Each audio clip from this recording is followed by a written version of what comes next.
سے میں کالج میں تھا اس وقت، صرف ملاقات کے لیے آیا تو میں نے زور سے اپنا نام بتایا نا، اونچی آواز میں، بڑے خوش ہوئے، کہا ماشاء اللہ، صحیح ہے نا، کیونکہ لوگ بولتے تھے ایسے جیسے زمین میں گڑے جا رہے ہیں. تو یہ خاموشی یا یہ تکلف پسندیدہ نہیں ہے. میں بھی لوگوں کو اندازہ لگا لیتا ہوں، ملنے کے لیے آتے ہیں نا، بھائی آپ یہاں بیٹھے ہو، یہیں سے اپنی بات ذرا اونچی آواز میں بتا دو. اونچی آواز میں نہیں بتا رہے ہوتے، قریب آ کے ناک میں گھس رہے ہوتے ہیں، وہ منہ میں گھسے جا رہے ہیں. تو یہ اسٹائل سے انسان کا اندازہ ہو جاتا ہے کہ یہ کانفیڈنس سے خالی آدمی ہے. سمجھتے ہو؟ تو آ رہا ہے بھائی تھوڑا پیچھے رہو یار، ادھر ادھر منہ کرو، تھوڑا سا پیچھے رہو. تو وہ گھسے جا رہے ہوتے ہیں، منہ کے اندر گھسے جا رہے ہوتے ہیں. تو یہ خاموشی شریعت میں پسندیدہ نہیں ہے. سمجھتے ہو کہ نہیں سمجھتے؟ وہ بولنا ناپسندیدہ ہے جس میں بولنے کا شوق ہو. تو اس کو شریعت نے پسند نہیں کیا. تو میں جو آیت لے کے چلا تھا بس وہ جلدی سے ترجمہ کر دیتا ہوں. وقت ختم ہو گیا ہے، تو ابھی پھر نماز کے بعد تھوڑی دیر انشاءاللہ 2-4 منٹ اور بول لیں گے، کیا کریں. تو بیٹھے ہیں مجبوراً بولنے کے لیے یہاں پہ. تو دیکھو خوب اچھی طرح سمجھو کہ اللہ تعالیٰ نے جو ہمیں پیدا کیا ہے نا، اس پیدائش کا بڑا مقصد ہے کہ اللہ اور بندے کا تعلق مضبوط ہو جائے. تو یہ تعلق بولنے سے نہیں ہوتا، یہ تعلق تنہائی میں عبادت کرنے سے ہوتا ہے. تبھی قرآن کیا کہہ رہا ہے؟ ہدی للمتقین، یہ کتاب ہدایت ہے پرہیزگار لوگوں کے لیے، یعنی جو پرہیزگار بننا چاہتے ہیں. الذین یقیمون الصلاۃ، ان کی سب سے پہلی علامت یہ ہے کہ وہ لوگ نماز کو قائم کرتے ہیں. تو اللہ سے تعلق پیدا کرنے کے لیے سب سے مضبوط چیز کیا ہے؟ نماز ہے.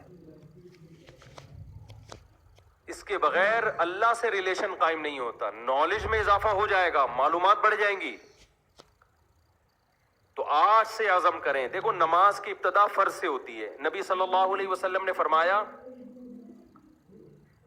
کہ انسان جتنا اللہ کے قریب اس عبادت سے ہوتا ہے جو اللہ نے فرض کی ہے، اتنا تقرب کسی اور چیز سے حاصل نہیں کر سکتا. حضرت عمر نے دیکھا کہ ایک صحابی کے بارے میں پوچھا، فجر میں نہیں تھے. کسی نے کہا کہ وہ ساری رات عبادت کرتے رہے، آنکھ لگ گئی تھی. تو حضرت عمر نے فرمایا کہ ساری رات سوتے رہتے اور فجر کی نماز جماعت سے پڑھ لیتے، یہ زیادہ محبوب ہے اللہ کو اس بات سے کہ ساری رات عبادت کریں. کیوں؟ ساری رات عبادت فرض نہیں تھی. فجر کی نماز جماعت سے پڑھنا کیا ہے؟ وہ فرض ہے.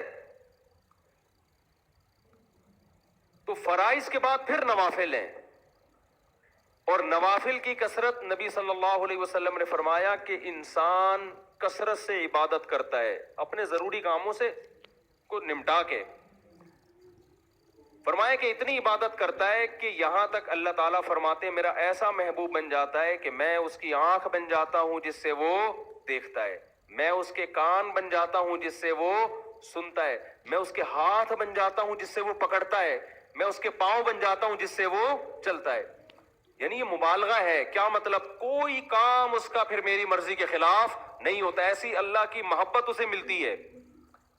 تو بھائی عمل کے لیے صرف علم کافی نہیں ہے، اللہ سے تعلق ضروری ہے. اور یہ خوب اچھی طرح سمجھ لیں، یہ جو آج ڈپریشن، اسٹریس، ٹینشن، یہ سب چیزیں ہیں نا، یہ مسئلے گولیوں سے حل ہونے والے نہیں ہیں، یہ نفسیاتی ڈاکٹروں سے حل ہونے والے نہیں ہیں. اس کا قرآن میں اللہ نے ایک ہی علاج بتایا، فرمایا الا بذکر اللہ تطمئن القلوب. اللہ کا لفظ دیکھو، اللہ کا مطلب خبردار.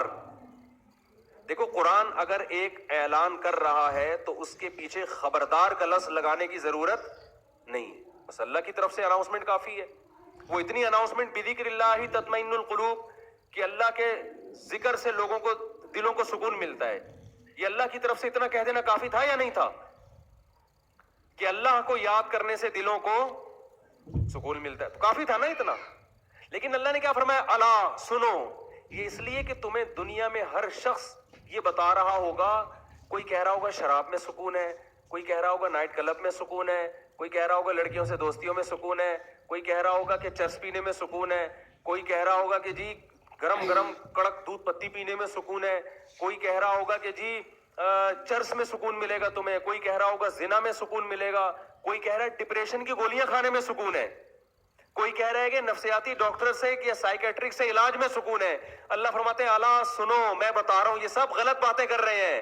حقیقت میں تمہیں سکون صرف اللہ کو یاد کرنے میں ملے گا, اس کے علاوہ کسی چیز میں نہیں ملے گا. آپ کہہ سکتے ہو یار ہم تو ذکر کر کے ٹرائی کر کے دیکھ لیا ہمیں کوئی سکون نہیں ملا. جو سکون سٹا لگانے میں ملتا ہے وہ ہمیں ذکر کرنے میں نہیں ملتا. ایک چرسی کو آپ بولو کہ تو چرس چھوڑ, لا الہ الا اللہ کی 100 دفعہ تسبیح پڑھ لے تجھے سکون ملے گا, وہ کہے گا میں نے تو پڑھ کے دیکھ لیا مجھے تو مل نہیں رہا. چھٹا لاؤ بڑا مزہ آئے گا. نہیں آ رہی بات سمجھ میں؟ جبکہ قرآن کیا کہہ رہا ہے, یہ غلط ہے. قرآن کہہ رہا ہے خبردار یہ سب غلط باتیں کر رہے ہیں. اللہ اگر تو صحیح کہہ رہا ہے تو چرسی کو تو چرس میں جو سکون ملتا ہے وہ تسبیح پڑھنے میں نہیں ملتا. بات آ رہی ہے؟ اصل میں سکون